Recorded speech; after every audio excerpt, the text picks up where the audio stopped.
Okay, last time we went over the 5 pros about living in San Jose. Today we're going to go over the negatives, 5 cons about living in San Jose.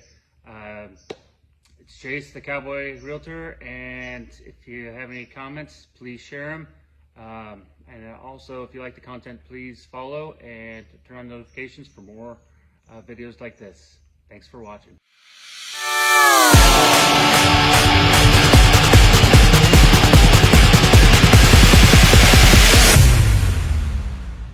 As many of you know that California has the homeless issue.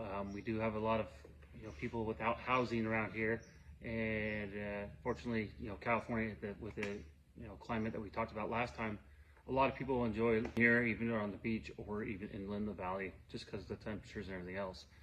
The winters, you don't freeze to death at night, and the summers, you're not overheated. So a lot of people, like I said, we do have a homeless problem. So on number 5 on my list is the homeless issue we have here. We do have about 6,700 homeless people here in the San Jose and surrounding area, or about 10,000 actually in the Santa Clara County, 6,700 just in the San Jose area alone, according to a report 2022. Most people say the reason that they're homeless is, first of all, they can't afford rent. And that's the biggest complaint around here. Housing prices going up, taxes going up, insurance going up, and it rises the prices of rent also. So a lot of people out here just can't afford to rent. Secondly, a lot of people reported that they don't have a job. They lost their employment, they got laid off, whatever it is. So the third thing they say that the reason they're homeless is there's no available housing. And we've had a shortage of housing in the area since the meltdown in about 2007. So yes, we do have a shortage of housing. We haven't picked up the volume, but there's some stuff they're putting in place that are trying to better that. In 2023, Santa Clara County was able to help about 2,500 people give them a home and find a place to live. Things that we could do to help out. There's places that you can volunteer, you can donate money, there's shelters, there's Second Harvest Food Bank.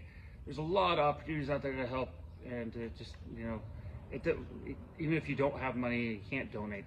There's a lot of volunteer opportunities that can help out there too. So trying to address the homeless issue, that is number 5 on the list, and stay tuned for number 4. So number 4 on the list, I have to say, is natural disasters. I mean, anywhere you go, you're gonna have natural disasters. Unfortunately, around here, we do have 3 major ones I want to talk about. First of all, of course, there's earthquakes. Second of all, we do have flooding and wildfires, last of all. I just wanted to address each one and tell you a little bit about it. While we cannot predict or prevent earthquakes, measures have been taken for the wildfires and the flooding. A couple years ago, we do have some local reservoirs, and a couple years ago we started retrofitting the dams because we didn't want the earthquake to cause damage and cause flooding. So we did release some water, and unfortunately it was a little too much for the creeks to handle in the spillway, or over the spillways, and we had a little bit of flooding in the San Jose area. So some people were underwater, in the first floors especially. But we've taken new measures, and I think they're draining faster. They have widened creeks to the Low Creek projects and everything else to lessen the flood, the chances of flooding and everything else.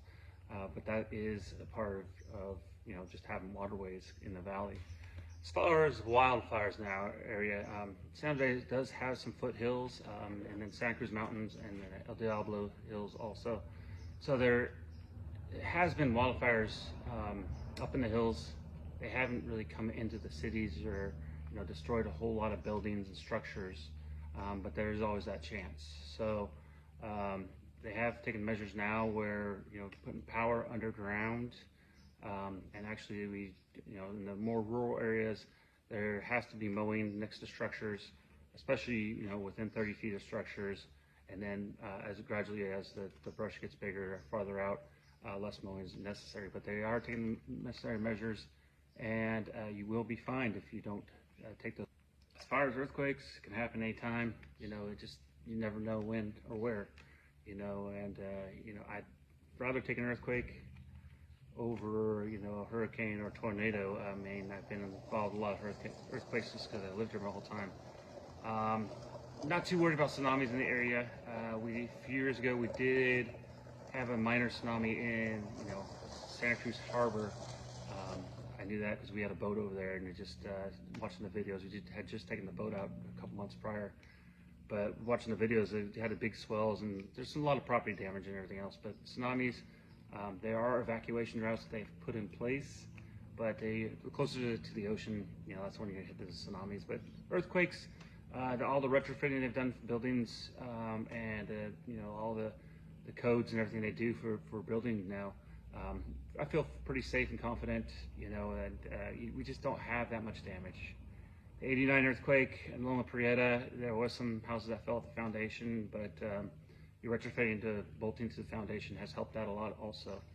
So in the case of natural disasters, I just say just be prepared. I mean, anywhere you go, you're going to have issues.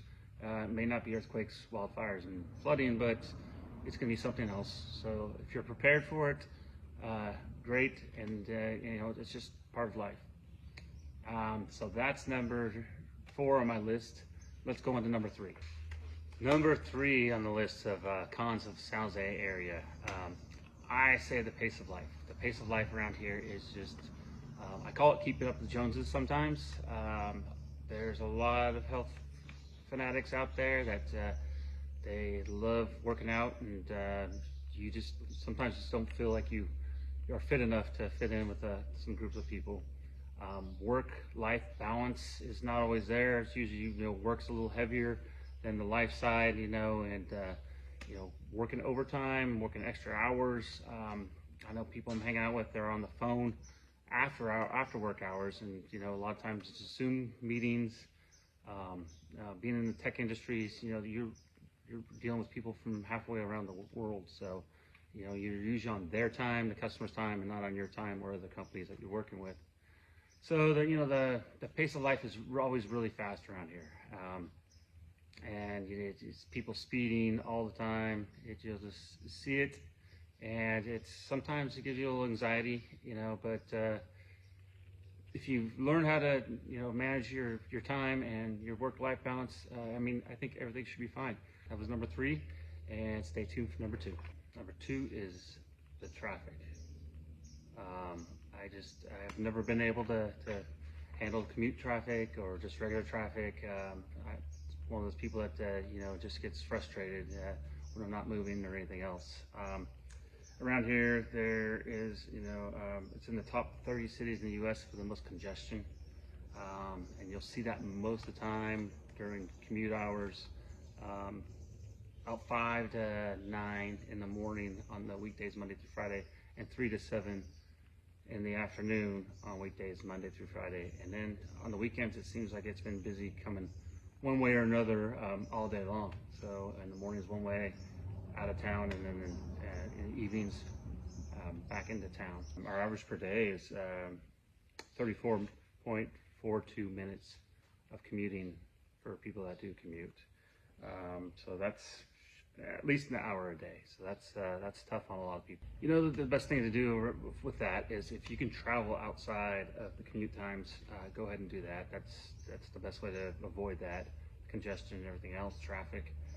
Use apps, Waze, Google Maps, stuff like that, and local news, radio, and just pay attention. Pay attention to the car in front of you. Don't text and drive and everything. We don't need more wrecks to cause more congestion. So that was number 2 on my list, and stay tuned for number 1. All right, here's number 1 on my list. It's the high cost of living. I don't know if you guessed that or not, but yeah, it does cost a lot to live in the San Jose area. By the way, my name is Jace Hyder. I'm a realtor here. I've been a realtor for over 22 years. Call me the Cowboy Realtor. Partly because I live down in South County.